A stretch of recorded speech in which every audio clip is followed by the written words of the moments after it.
Hoje nós vamos dar a sequência em nosso estudo no capítulo 8 do Evangelho segundo o Espiritismo, que é Bem-aventurados os que têm os olhos fechados.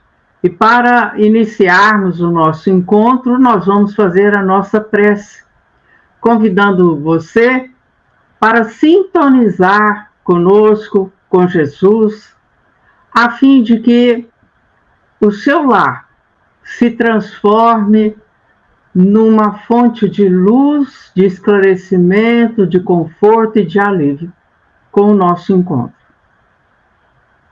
Vamos lá?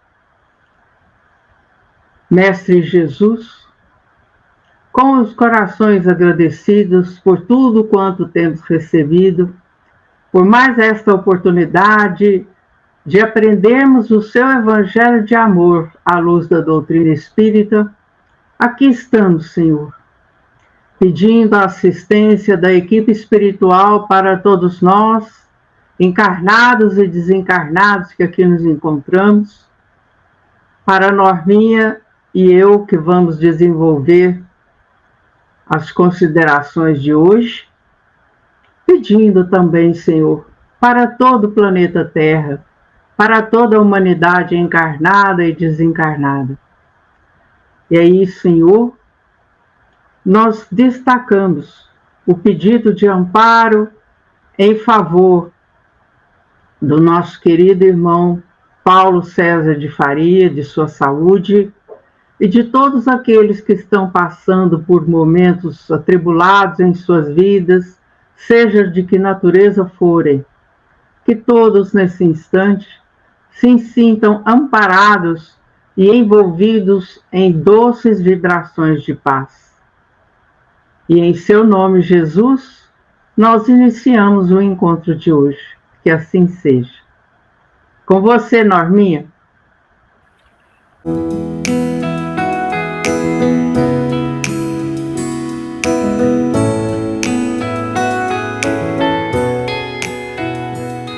Gratidão, Vânia. Que sejam de paz os nossos pensamentos e os nossos sentimentos. Esse item 20 do capítulo 8 é Bem-aventurados aqueles que têm os olhos fechados. E nesse item 20, meus irmãos, vai ser trazida uma comunicação transmitida com relação a uma pessoa cega, a cujo favor se evocara o espírito J.B. Vianney Curadarnes, em Paris, 1863. Então começa assim essa comunicação. Meus bons amigos, por que me haveis chamado? É para me fazer impor as mãos sobre a pobre sofredora que está aqui e a cure? Ah, que sofrimento, bom Deus! Ela perdeu a vista e as trevas se fizeram para ela. Pobre criança, que ore e espere. Não sei fazer milagres, eu sem vontade do bom Deus. Todas as curas que puder obter e que vos foram assinaladas, não as atribuais, senão àquele que é nosso Pai em tudo. Ou seja, o Espírito evocado aconselha, não é? Que a moça cega ore e espere. Jesus já nos havia ensinado na oração do Pai Nosso: seja feita a vossa vontade, assim na terra como no céu. Não é? Então, o Espírito Vianney, ele demonstra seu entendimento acerca dessa vontade de Deus. O Pai sabe o que é melhor para a nossa evolução espiritual. Por isso, algumas curas são obtidas, outras não. Ele continua: em vossas aflições, portanto, olhai sempre o céu e dizei do fundo do vosso coração: meu Pai, curai-me, mas fazei que minha alma doente seja curada antes das enfermidades do meu corpo, que minha carne seja castigada, se for preciso, para que minha alma se eleve até vós com a brancura que tinha quando a criastes. Deus, desta prece, meus bons amigos, depois desta prece, meus bons amigos, que o bom Deus ouvirá sempre, a força e a coragem vos serão dadas, e talvez também essa cura, que não tereis pedido senão timidamente, como recompensa da vossa abnegação. Então, com esse ensinamento, né, como orar em nossas aflições, uma vez que, como espíritos imortais, nós acabamos nos complicando ao longo das encarnações com escolhas equivocadas, afastadas do amor a Deus e ao próximo, para satisfazer o nosso ego, não é? Com as ilusões materiais. E assim, a petição na nossa prece, não é? Deve ser no sentido de curar a alma doente, antes de curar o corpo físico.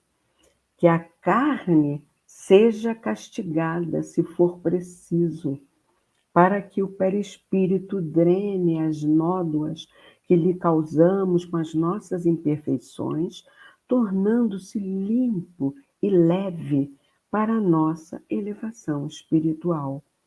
Com prece sincera, Deus dará força e bom ânimo e talvez a cura, pedida timidamente, como recompensa da abnegação de quem faz a prece, né? E ele prossegue: mas, uma vez que eu estou aqui numa assembleia, onde se trata, antes de tudo, de estudos, eu vos direi que aqueles que estão privados da vista deveriam se considerar como os bem-aventurados da expiação. Lembrai-vos de que o Cristo disse que seria preciso arrancar vosso olho se ele fosse mau, e que valeria mais que ele fosse lançado ao fogo do que ser causa de vossa perdição. Ah, quantos há sobre a vossa terra que maldirão um dia nas trevas terem visto a luz? Oh, sim, são felizes este que, na expiação, são atingidos na vista. Seu olho não será motivo de escândalo e de queda. Podem viver inteiramente a vida das almas. Podem ver mais que vós que vedes claro. Quando Deus me permite ir abrir as pálpebras de algum desses pobres sofredores e lhes devolver a luz, digo a mim mesmo: alma querida, por que não conheces todas as delícias do espírito que vive de contemplação e de amor? Tu não pedirias para ver imagens menos puras e menos suaves do que aquelas que te é dado entrever em tua cegueira. Então, meus queridos irmãos, é preciso entender que quando uma aflição terrena não encontra explicações em consequência dos atos da vida presente, é porque a origem é em vida anterior. Cada um é punido para aquilo em que pecou ou falhou. No caso, a vista foi a causa da queda. Ou talvez tenha sido a causa de que outro perdeu a vista em consequência do excesso de trabalho, a que foi imposta, ou de maus tratos, ou da falta de cuidados, né? São várias possibilidades. Pode também dar-se o caso de que o próprio espírito arrependido tenha escolhido esta expiação antes de reencarnar. É então, meus irmãos, o cumprimento da lei de causa e efeito ou da lei de ação e reação. Para nós termos uma ideia, eu ouvi certa vez um caso de Chico Xavier. Ele era um espírito elevado em missão, mas ainda tinha alguma limitação a superar. Nosso irmãozinho era enfermo da vista, tinha glaucoma, né? Então, ele foi informado por Zé Arigó que o doutor Fritz, espírito que o Zé Arigó incorporava, né? Afirmava que poderia operá-lo com êxito de cura. Chico consultou Emmanuel se deveria operar. E aí Emmanuel disse assim para ele: você está cumprindo bem sua missão. Realmente, Dr. Fritz pode curá-lo, mas caso veja perfeitamente, você conseguirá, não é, prosseguir na sua missão, enxergando a beleza das mulheres que o procuram constantemente? Então, Chico refletiu e preferiu não operar, não é? Aí prossegue Vianney. Oh, sim, bem-aventurado o cego que quer viver com Deus. Mais feliz que vós que estáis aqui, ele sente felicidade,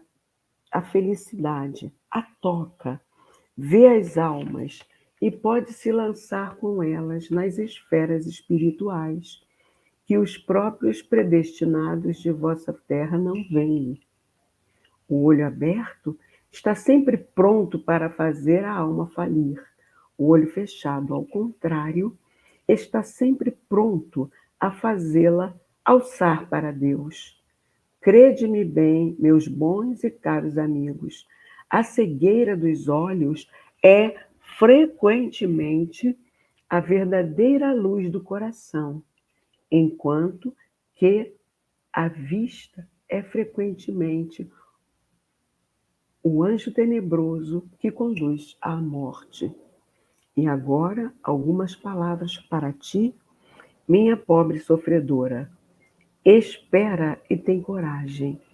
Se te dissesse, minha filha, teus olhos vão se abrir como serias ditosa. E quem sabe se essa alegria não te perderia?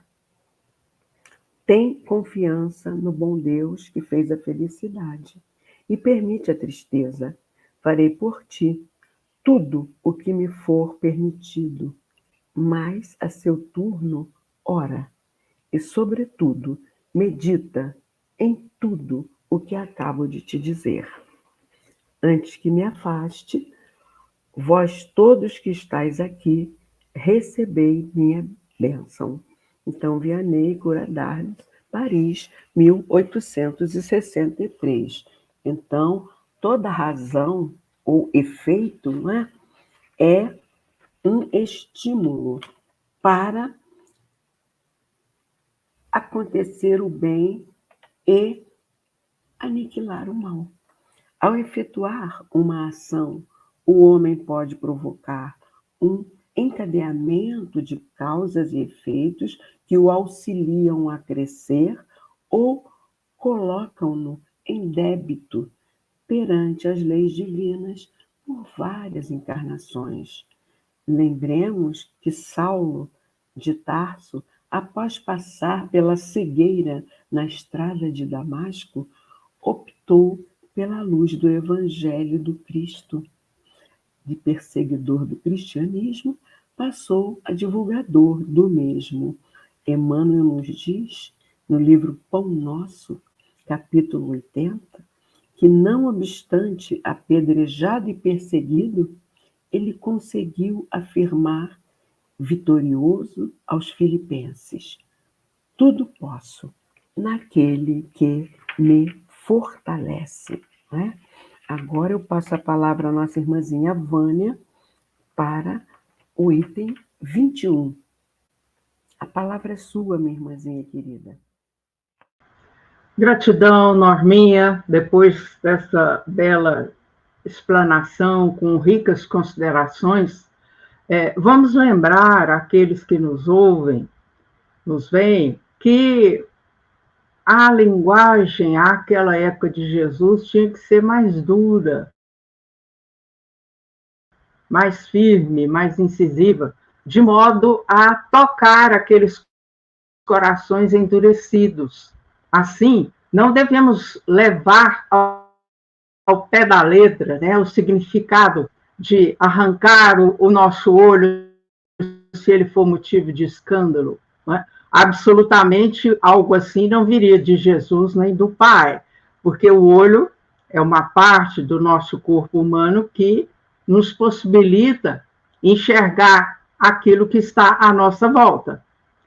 Quando, no subtítulo do item 20 e do 21, nós temos bem-aventurados os que têm os olhos fechados, com certeza significa que devemos fechar os nossos olhos para o mal, para aquilo que é vicioso, para aquilo que está adulterado. E não que todos nós devamos ficar privados da visão. Vamos entender isso porque muitas vezes o motivo de nossa queda é aquilo que nós vemos, aquilo que nós enxergamos. Vamos ver agora no item 21 uma nota explicativa de Allan Kardec acerca desse item 21. Quando uma aflição não é consequência dos atos da vida presente, deve-se buscar sua causa numa vida anterior. E aqui alguns poderão dizer assim: ah, Vânia, mas eu não lembro de outra vida. Nós não lembramos de outra nem de outras, mas nós podemos ter pinceladas de lembranças, principalmente durante o sono físico.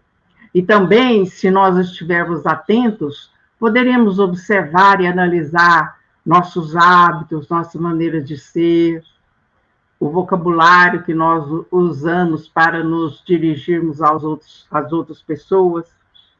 Tudo aquilo a que se dá nome de caprichos da sorte, nada mais é do que efeito da justiça de Deus, que não inflige punições arbitrárias, pois quer que a pena esteja sempre em correlação com a falta.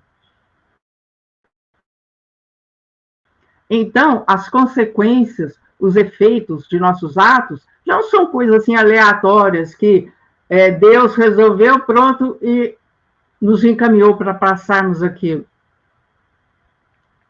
Deus nos ama, Deus respeita o nosso livre-arbítrio e quer que nós resgatemos as nossas faltas de acordo com a realização delas.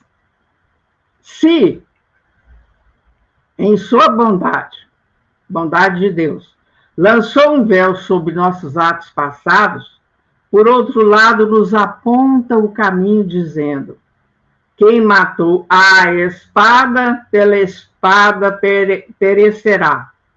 Palavras que se podem traduzir assim: sempre se é punido por aquilo em que se pecou. Significa o quê? Vamos lembrar novamente a nossa insistência para que a palavra punição seja substituída por resgate, aprendizado, experiência. Então, nós receberemos como efeito, como resultado, aquilo que nós tivermos feito, ou a semelhança, não é a mesma coisa. Nós já falamos aqui, já demos alguns exemplos, né? Se nós falhamos, por exemplo, vou clarear, comendo em excesso, vamos adquirir mais peso, vamos causar prejuízo à nossa saúde física de um modo geral. Significa que na outra existência eu vou vir passando fome? Eu não vou ter acesso a alimento? Nem sempre. Muitas vezes eu posso estar numa situação boa, com alimentos à minha volta, mas eu não terei condições de mastigar e engolir esse alimento. Então, vejam, meus caros, que o efeito, o resultado de nossos atos depende muito da nossa necessidade evolutiva. Depende se nós temos atenuantes em nosso favor. Vamos lembrar o que são atenuantes? Atenuantes são aquelas situações, ou aquelas causas, ou aqueles fatos que suavizam, que atenuam, que diminuem as nossas falhas. Por isso é que nós temos insistentemente lembrado que fora da caridade não há salvação.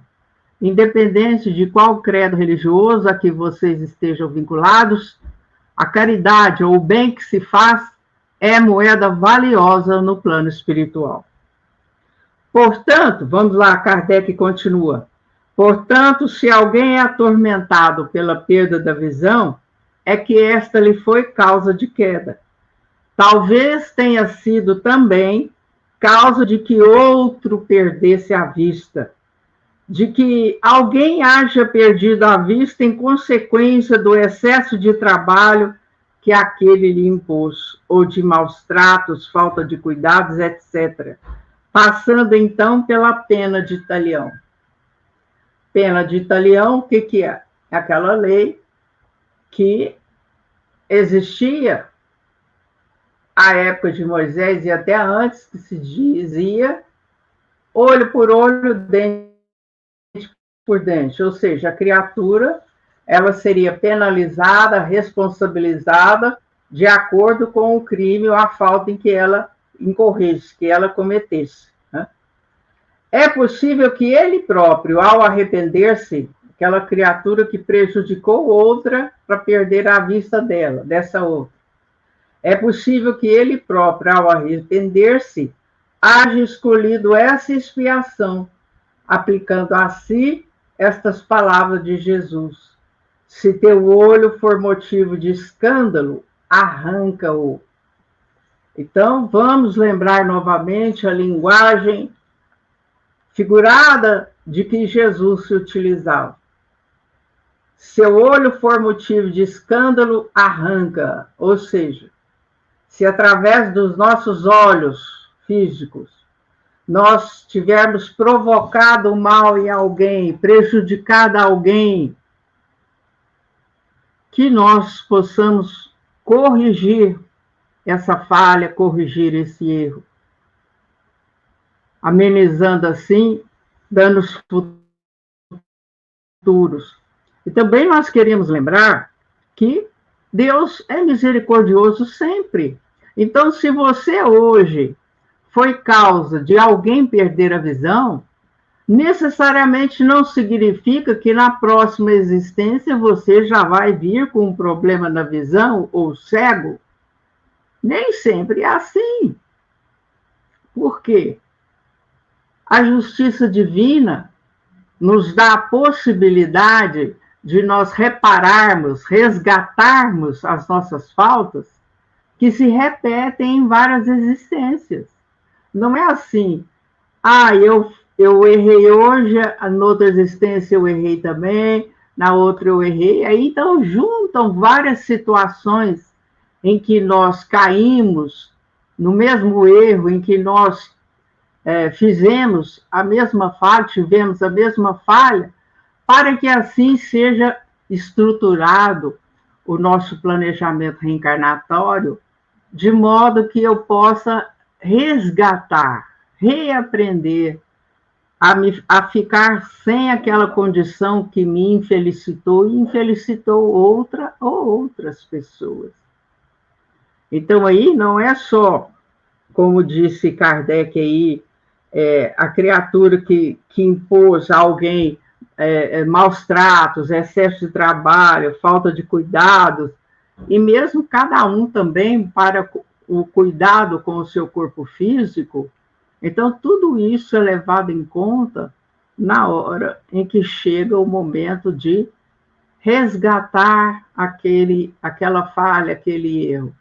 de ter um novo aprendizado que nos possibilite demonstrarmos que nós modificamos, que nós somos melhores, que nós não queremos falhar outra vez na mesma situação. Então, assim é que as coisas funcionam. Então, não nos cabe dizer, não foi isso que eu pedi, eu não fiz nada para receber isso.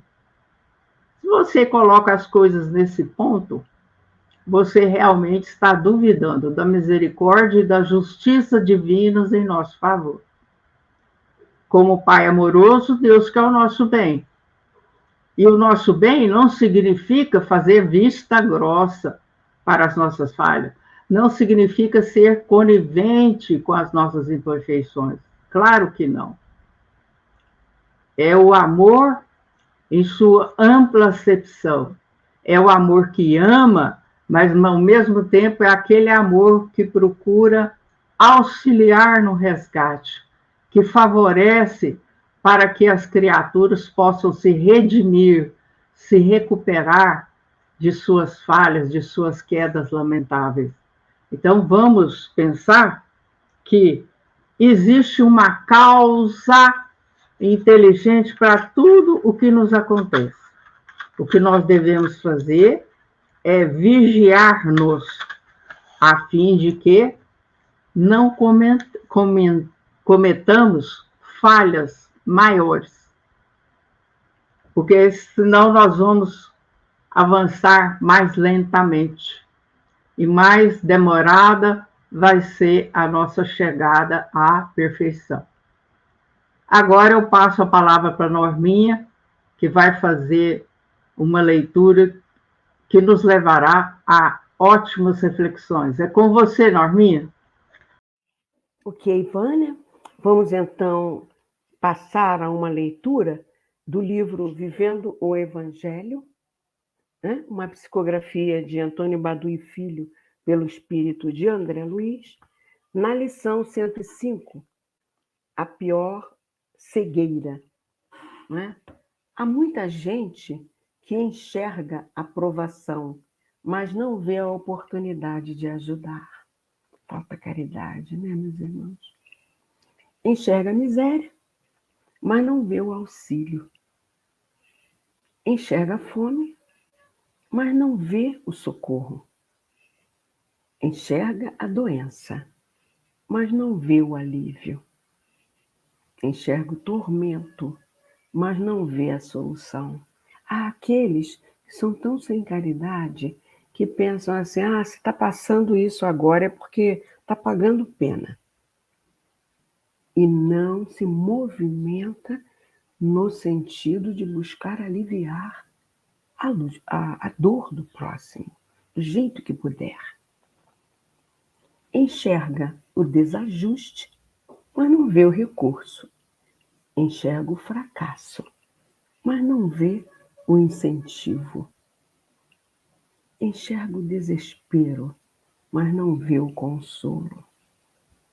Enxerga a solidão, mas não vê o apoio. Então, quantas vezes um idoso senta-se ao nosso lado e puxa a conversa. Às vezes ele fica muito tempo sozinho. Ele só está querendo um pouco de diálogo para sair daquela solidão. Ele precisa conversar. E nem isso, muitas vezes, a gente concede por falta de caridade, que estamos voltados para o nosso ego, só o que é o melhor para a gente e não nos incomoda. Enxerga o abandono, mas não vê o conforto. Enxerga o desânimo, mas não vê o estímulo. Enxerga o sofrimento, mas não vê o lenitivo. Enxerga o infortúnio, mas não vê o amparo. Jesus falava, na vida tereis aflições, mas tende bom ânimo. A espiritualidade, em nome de Deus, precisa de cada um de nós como instrumentos, para sermos esse estímulo a esses que estão vivenciando as suas provações, às vezes duras na vida. É preciso desenvolvermos essa caridade em nós.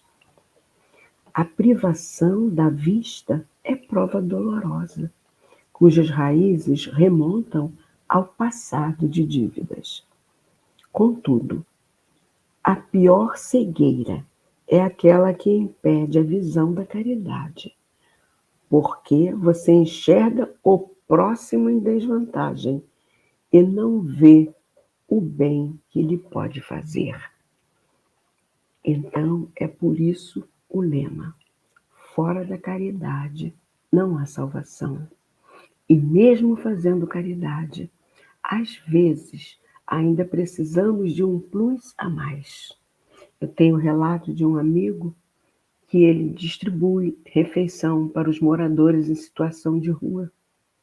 E uma vez ele foi levar, a quentinha para um daqueles que estavam naquela situação, e o rapaz falou que ele não queria comer. Ele queria morrer, ele iria se suicidar. A única coisa que ele precisava era de um abraço.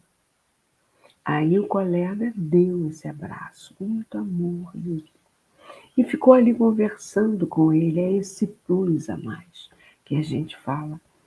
E então, tentando dissuadi-lo, daquele propósito do suicídio, ele já estava quase disposto a levá-lo para a casa dele, para que isso fosse impedido.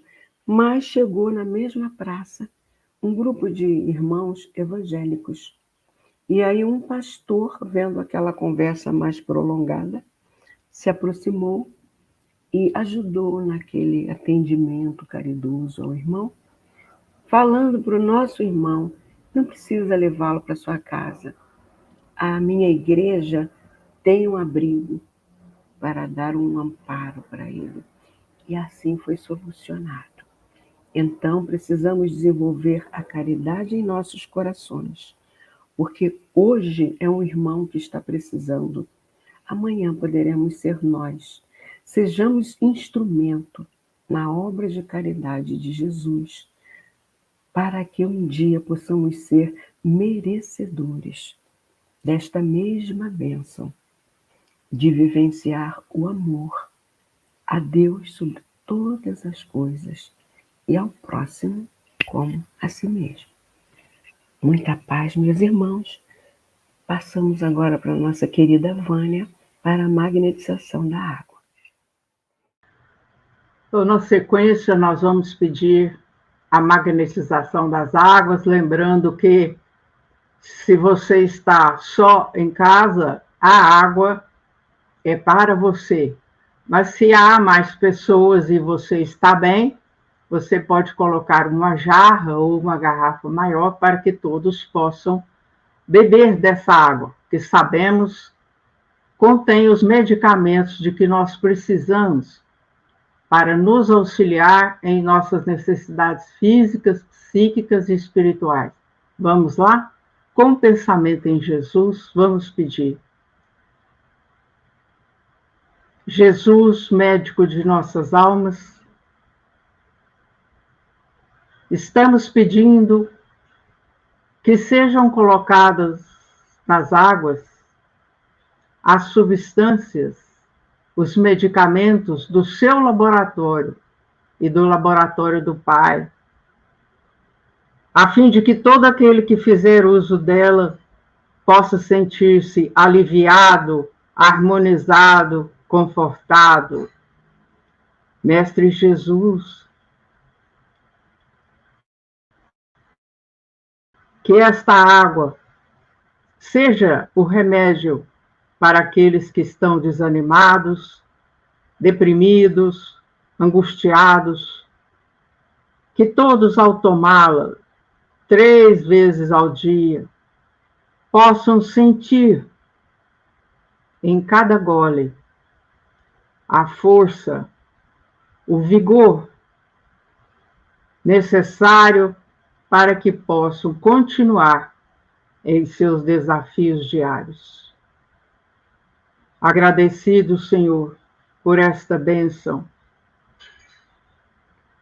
Vamos fazer agora a prece final desse nosso encontro de hoje.